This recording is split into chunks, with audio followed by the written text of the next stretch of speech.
markuu horeysa kulligiin waa idin salaamay waxaan idin soo gudbinayaa salaanta diiran oo aan idinkaga wado madaxweynaha jamhuuriyadda federaalka Soomaaliyeed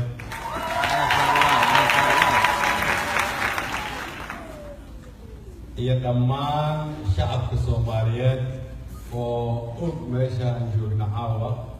ana aad u rajeynayo inay wejiyadiina markay arkaan ku farxi doonaan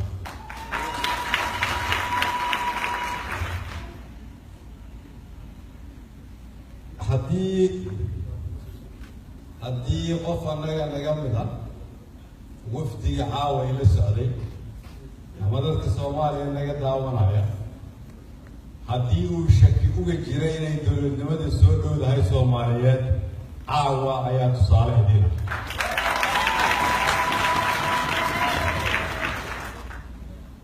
waxaan rabaa inaan marka hore ku bilaabo inaan u mahadceliyo safaaradda oo runtii maanta si sharaf leh lagu soo dhaweeyey waxaan kaloo u mahadcelinayaa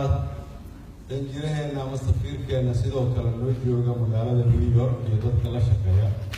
oo iyaguna si sharaf leh noo soo dhaweeyey waxaan rabaa inaan ka bilaabo in aan ogahay inaad hamuun u qabtaan dalkiina iyo dowladnimada waxaan ogahay inuu qalbigiinu ku weyn yahay xaaladda dalku uu ku sugan yahay waxaan ogahay inaad maalin walba gashaan internetka ood fiirisaan pages kala duwan ama telefoon la dirtaan si aad u ogaataan xaaladda dalkiinu uu ku sugan yahay waxaa laga yaabaa marka warbixinadu ay kugu bataan marmarka qaarkood inay maskaxdaada weerariyaan oo aad ka walwashid waddanka xaalkiisa wuxuu ku sugan yahay waxaan rabaa inaan ku bilaabo inaan kugu bishaareeyo in dalka xaaladiisu ay meel fiican marayso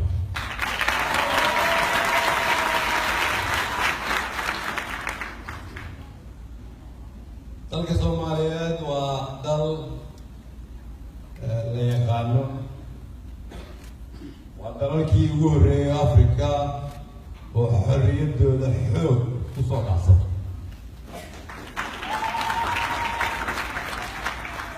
waa dalkii markay xorriyadda qaadanayeen aabbayaashood ay yidhaahdeen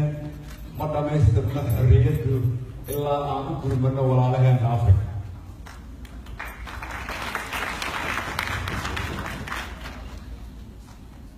waa dalkii codkiisa ugu gurman jiray walaalaheena kale Afrika ku nool waa dalkii ciidankiisa la oran jiray libaaxyada Afrika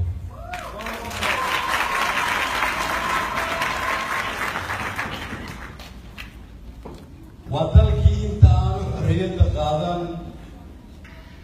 ay dhihi jireen gumaysigu way ka duwan yihiin dunida intooda kale la soo gumaysta waa dalkii lagu yaqaanay in dadkiisu ay leeyihiin hami iyo qab dadnimo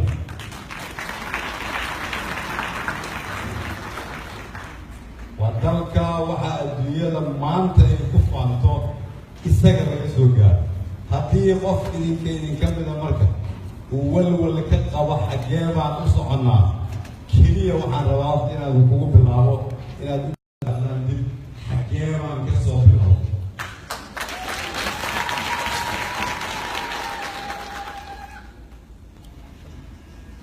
dalkii waxaa ka coratay Febraayo dowlad cusub intii ka horreysana waxaa ka jiray dowlado kale cid walba oo dalka ka soo shaqaysay waxay soo dhistay ama qayb ka qaadatay inaan tallaabooyin hore u soo qaadin waxaan rabaa marka inaad iila mahadcelisaan qof walba oo annaga laga horreysay inay qayb ka ahayd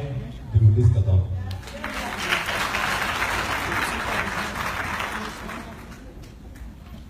intii ay jirtay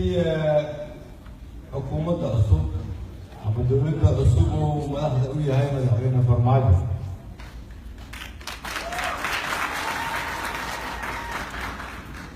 waxaa colatay iftiin cusub iftiinkaasoo ah in madaxda qaranku ay garteen in dowladnimada loo soo celiyo shacabka Soomaaliyeed inuu bilaawday isla xisaabtankii hore ka duwan inaan diyaar u nahay shacabka Soomaaliyeed inay ka yihiin qayb dowladnimada waana arkaysaan dhaqanka cusub oo bilowday oo ah shacabka Soomaaliyeed inay hurdada ka kacaan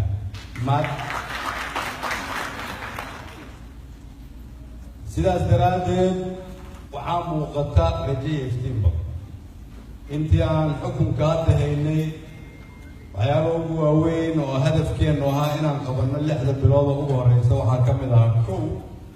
inaan xoog gelinno inaan amniga dalka wax ka qabanno gaar ahaan magaalada Muqdisho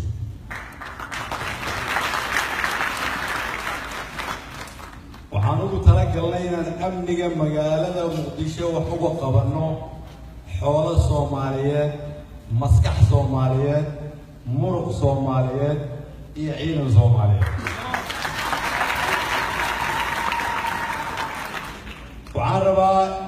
inta idinka mid ah oo markhaati ka ah in magaalada Muqdisho caasimadiina amnigeedu uu hagaagay inaan caawa idiin sheego in aanay wax ku darsan cid aan Soomaali ahayn haddii markaa aan walwal ka qabno inaan annagu wax qabsan karno taasaa tusaaleedeeda waxaan bilownay inaan dib u dhisno ciidanka Soomaaliyeed oo aad ogtihiin inuu madaxweynuhu ku dhawaaqay guddi idinka laydinka rabi doona inaad qayb ka qaadataan dibdhiskaeeda in ciidan Soomaaliyeed oo aan qabiil ahayn oo gobollada laga kala yimid oo u shaqaynaya qarannimo in dib loo soo dhiso oo dib loo maamuuso wixii la dhihi jiray libaaxyadii Afrika waa sida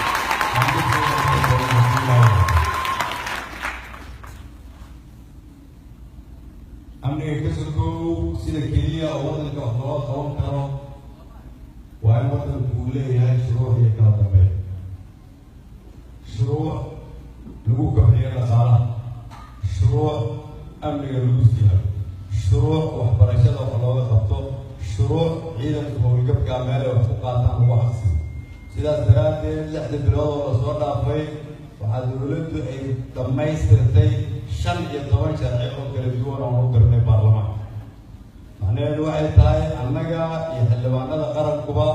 waxaan bilaha soo socda ka shaqayn doonaa markaa inaan dhammaystirno shuruucda aasaasiga ah oo ka maqan dalka waxaan ka shaqaynay inaan bilaabno in la kobciyo dhaqaalaha waxaan ka shaqaynay inaanay ceeb ahayn in waddanka lagala dagaalamo musuqmaasuq waxaan ka shaqaynay in qof walboo dowladda u shaqeeyo la siiyo mushaar qof walboo mushaar la siiyana uu yahay qof dowladda u shaqeeyo waxaan ka shaqaynay in qof walboo gashan dharka militariga ama booliska ama nabad sugidda ama asluubba oo difaacaya dalka Soomaaliya inuu xaq u helo gunnada uu leeyahay waxaan ka shaqaynay inaan dejinno nidaam cusub oo la iskula xisaabtamo in la kordhiyo ammaanada ay nagu aamineen shacabka Soomaaliyeed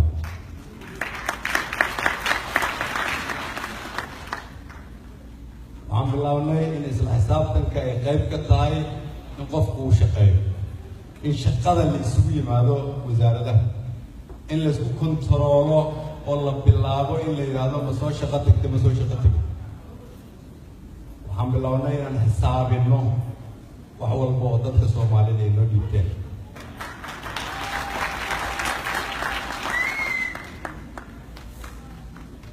waxaan bilownay inaan dariiq cusub u jeexno sidaan adduunyada uga mid noqon lahayn waxaa kow ka ah inaan adduunyada ka mid noqonno in horta deynta tirada badan oo 5.5 bilyan oo doolarna ku leeyahay aanu helno xal si aan xal uga helno waa inaan ka shaqaynaa shilimaadka yaroo haddana soo gala in loo maamuuso sida ugu wanaagsan in qof walboo Soomaaliya oo doonaya meesha ay ku baxdo uu ogaan karo in dadka Soomaaliyeed oo hadda dalka jooga ay naga helaan wixii horena looga waayo in waxna ku aamini karo aaminaadu waa waxa keliya oo bulshada isku hayn karta dowladdu inay tahay dowlad la aamini karo waa muhiim waxaan ballan qaadnay aniga iyo madaxweynaha jamhuuriyadda federaalka Soomaaliya inaan noqonayno mar walba oo dhibdhaco ku ugu dulqaadno inaan mar walba fiirin doono danta qaranka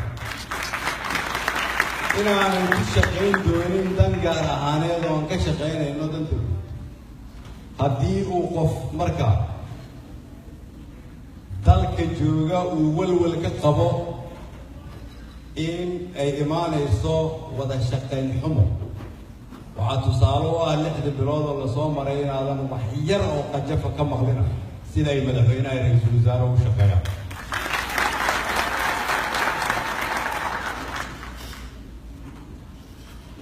waxaan bilaabnay inaan ka shaqeyno inaan shaqo u abuurno dhalinyarada Soomaaliyeed waxaan gelinay mashruucii ugu horreeyay oo lagu shaqaaleysiinayo 1,000 qof oo dhalinyaro ah magaalada Muqdisho sidoo kale waxaan bilaabnay inaan ka codsano gobolladana inay soo gudbiyaan qoraalladii lagu shaqaaleysiin lahaa dalkaas waxaan bilaabnay mashruucyo lagu abaabulayo in jidadkii iskuullada dib loogu dhisi doono intaasoo dhammi waa bilow waxaan noo dhiman waan rabnaa 6 bilood oo soo socota inaan bilaabno shaqooyinka ugu waaweynaa oo dalka laga qaban lahaa way ka mid tahay inaan ku heshiino haddii aan Soomaali nahay sida aan awoodda dalkeena u qaybsan lahayn aan ku heshiino sida aan khayraadka dalkeena u qaybsan lahayn sida aan u dhammaystiri lahayn dastuurka qabyada sida aan dadkeena ugu hogaamin lahayn inay doortaan cidda iyagu ay rabaan aynu aaminsan yihiin inay xaq u leeyihiin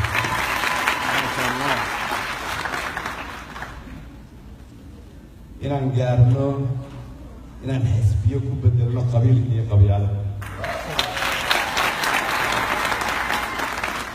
inaan anagu noqono cidda danta dalka ka talisa oo aan naloo sheegin annaga dalkeena dantiisa wax ay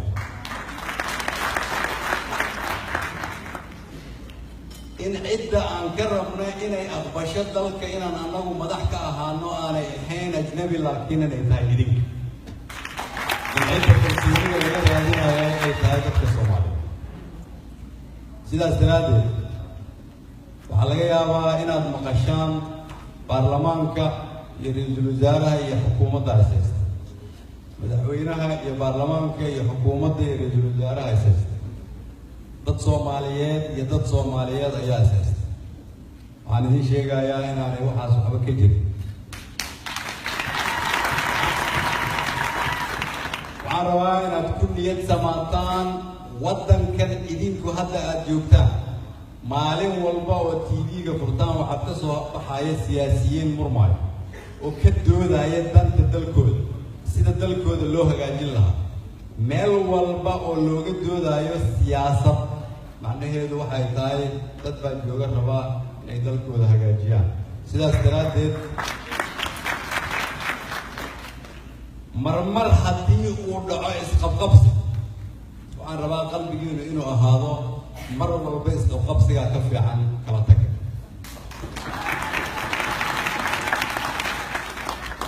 inta siyaasadda laga murmaayo intaan ka hadlayno dariiqee ugu wanaagsan oo ummadda Soomaaliyeed ugu hogaamiyaa rajo fiican ayaa meesha waddanku uu soo gaaray waxaan aaminsanahay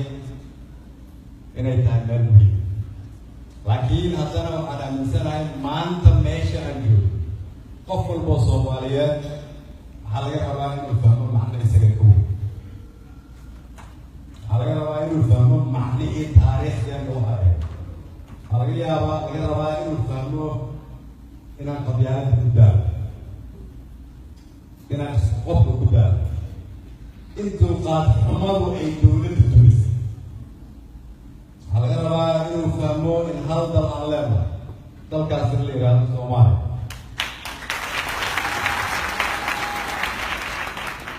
waxaa laga rabaa inaad ogaato in dalkaada qaato dalkaas uu yahay meesha lagu dabaaldego waxaa laydinka rabaa in qof walbo idinkeedin ka mid ah uu maanta geliyo macno ka weyn macnihii hore waxaan soo gaarnay wakti ay muuqato iftiinkii dowladnimada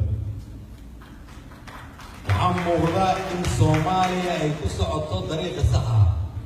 laakiin marmarka qaarkood waxaad arkaysaan caqabado taariikhdu marka waxay qoraysaa maalintaas caqabaduhu ay jiraan yaa dalkooda u gurmad idinka marka waxaa laga rabaa maadaama aad tihiin dad ka nolol fiican kuwa dalka ku maqan dad maskaxdooda ay wadaninimada ka qaadi karto meesha hadda ay joogto waxaa laydinka rabaa inaad noqotaan tusaalaha qarannimada waxaa laydinka rabaa inaad ahaataan idinku cidda bilowda dariiqii qabyaaladda lagu aasira waxaa laydinka rabaa idinku inaad noqotaan cidda bilowda in la ooga soomaalinimada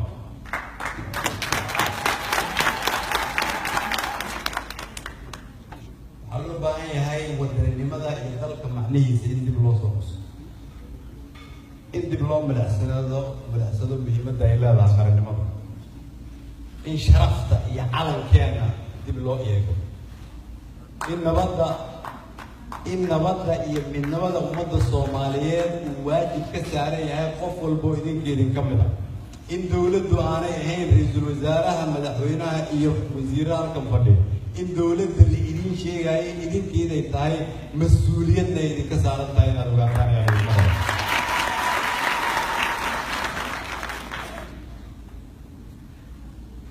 waxaan rabaa halkan markaan imid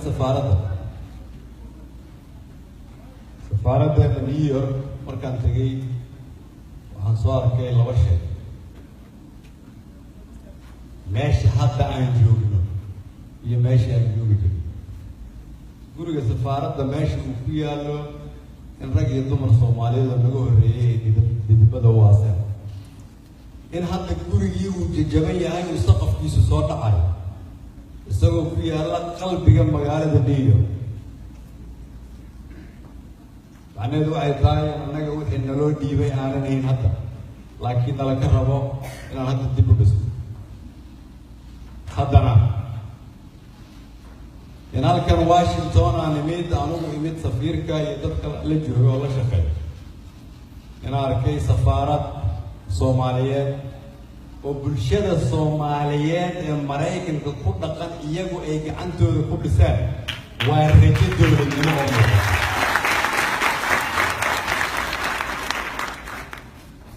gabdhihii joogay safaaradda waan mushaar qaadan oo ku shaqeeya siiskaa wax u qabsaa oo shidaalka iyagoo gaarigooda ku soo shubay oo qaarkood aanay Soomaaliya weligood arag gabdhihii iyo wiilashii meesha joogay oo halkan hadda fadhiya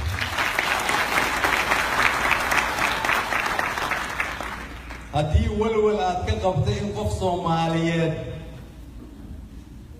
uu ka shaqeynayo danta qarannimada ummadda Soomaaliyeed haddii walwal aad ka qabtay inay rajo Soomaaliya leedahay haddii walwal aad ka qabtay inuu dalkan meeshii uu u qalmay aadayo waxaad tusaale u qaadataa waxna ka barataa gabdhahaas dhalinta yar oo qaarkood Soomaaliya tegay oo subax walba u soo kaca inay Soomaaliya Mareykanka ka dhisaan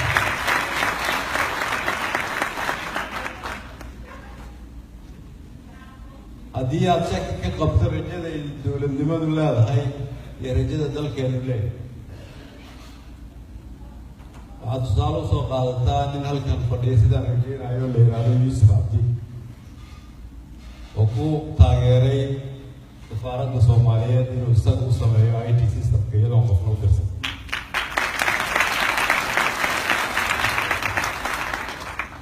waxaad tusaale usoo qaadataa Cabdullaahi Barrow aan rajeynayo inuu halkan fadhiyo ku dhow qiyaastii $30,000 ku bixiyey inuu safaaradda Soomaaliyeed dhiso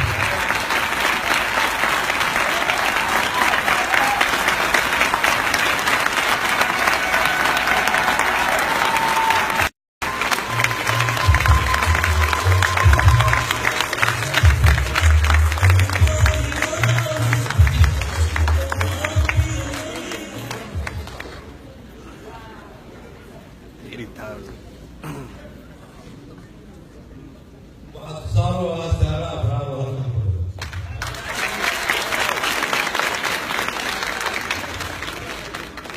وأتصالوا سفير كامل وصوت وي كوميونيتي في سفارة الوكسان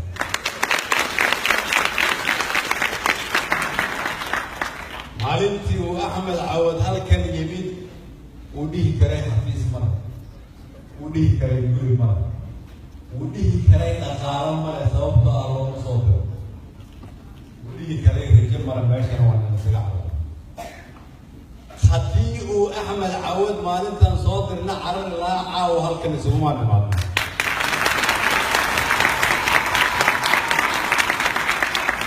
qof waliba uu tusaale u qaato inta hadda aan ku aragnay halkan keliya waa tallaabo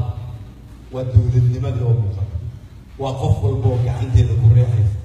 waa qof walba oo soomaalinimada ku soo dhow dowladnimadu waa dhib waa shaqo waa qof ka fikiraysa dadka kaa dambeeya waa inay nolol fiican ku noolaadaan waa qof yidhaahda anaa ka dulqaad badinaya kuwa kale وقف يرادا أنا أجيد ذاتك لو أنا أجيد وقف يرادا أنا وناك كهر مرنا النحمان وقف يرادا أنا قادنا يا مسؤولية دي دولة نمدوا مسؤولية وادرة وهو يعرف كير وشيء تدل كير سدوا ونكسيه وأبي يرادا قبيلة دارس كده وويلي الجبر كنت هي حب ذلك الدبلوماسي والسياسي يحلبان هذا أنك أستيجي حين أساسك سكو أنك نقدم بيا إذا لو نكسر مهستان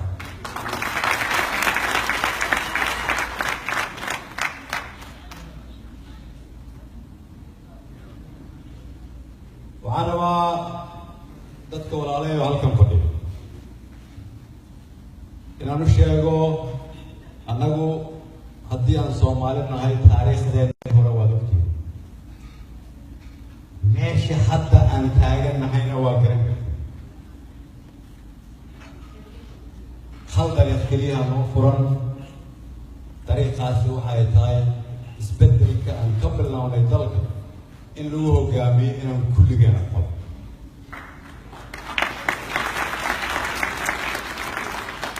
وأنا كل جين أقبلنا إن أنا دول النماذج كل ما يستر من السنة يلبوا يستدعي عيافة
هلا فريست برك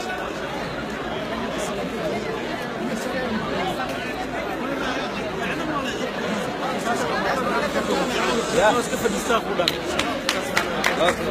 بدل ما انا يلا اخوك في عمل حداوي يلا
وما تنتين قال لي ما تنتين وأنا وأمريكا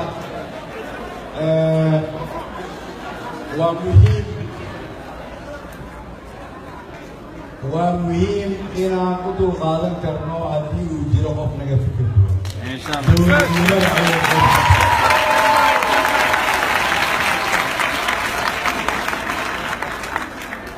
وعامل كسوماليات يدبكي سبب مدح أقولناي إن فهمسناي إن المهم تاي إن تعلم إلا كفكر جوانا. مركبوا كم بيسا لكن مهم دو حيتان دل كبير شو صار.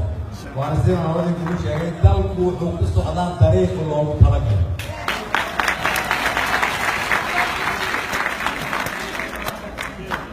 سيدا سلامتين حربائنا دبعتها ورياض. حربا عاوة إن القدر دارنو. هدي دت الصومالية ومريكن كده. إذن كوكو معطان سيدا عدد كيني يومدي نقرب وقرب استاكتان هذا نوعان ربا عاوة إن اللغاتان إن هذا ندلكينا ندحات كأهم كرين عربا إن هذا الحسوسيو إن ندحات لغا أهم كرين وناقي رحمان إن ندحات لغا أهم كرين نبضي عرات إن ندحات لغا أهم كرين قرن نمضي قبيالة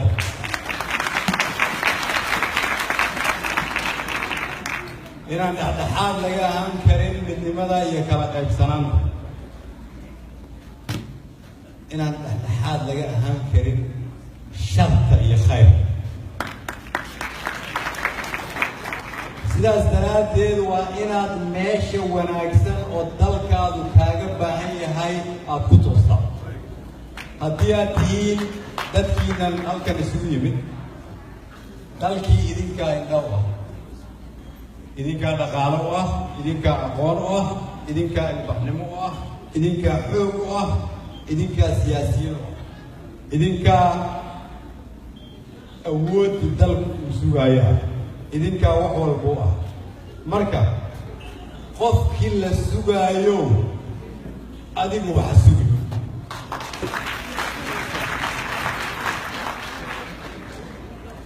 عمر كلا يا هاي أنا قام مرة بعض ما عشرين يا سفيرك يدك هالكينا نسوي يمين وعن ذكر كان يدل كين الرجو وعن ذل كين ذكر كان يهرمر وعن ذل كين ذكر كان يكم مقطع يديله وحاندين بلن قاضا يا إن أنيقا يا إنت إلى شقيصة ومدحوينه ومهريو إن مالين يا حبيب أسوء جودي دون مسي أنا وشقيني نسوء إلنا شرف في كرامة المنطقة الصومالية.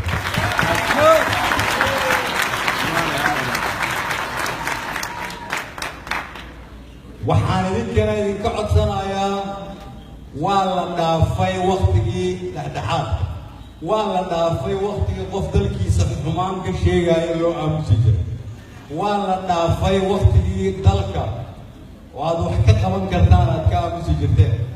وأنا بقى قف البوس الصوماليين إنه منطق وقاعد إن قف والبلو باهي إنه دلك عن كجيس عقران عطنا يا إن نقود شقينا أستانتي ورقف كان دلكي سوت التلكرين ويرام وإن دلكي سبيباتين